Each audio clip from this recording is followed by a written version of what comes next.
कस्तो खालको पुरुषले आकर्षित गर्छ तपाईँलाई? अचेल त अलि आकर्षित गर्नै छोड्यो हौ। खास त मलाई पुरुषले आकर्षण गर्न धेरै गाह्रो छ। यो विषयमा चाहिँ म अप्ठ्यारो खालको केटी हो। त्यसै झलक्क हेर्दा यस्तो खालको केटा चाहिँ ठ्याक्कै मनपर्छ भन्ने छैन मलाई फेरि। कहिले कस्तो मनपर्छ, कहिले कस्तो मनपर्छ कि। भनेको लास्ट टाइम कस्तो मन परेको थियो? एक टाइममा चाहिँ ह्यान्डसम देख्ने बित्तिकै मन पर्थ्यो होइन।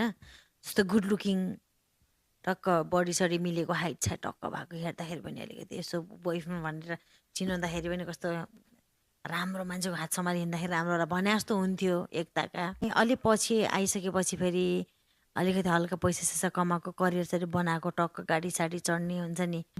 फेरि एक टाइममा फेरि बुझ्यो नि त पैसा भन्ने चिज पनि त अब गाडी-साडी चढ्ने मान्छेहरू पनि गाडी बेचेर ऋण तिर्नै नपुगेकोहरू पनि देखाएको छ होइन। त्यसपछि फेरि मलाई त्यो खालको त्यो टक्क गाडी चढेको केटाहरूले पनि आकर्षण गर्न छोड्यो होइन।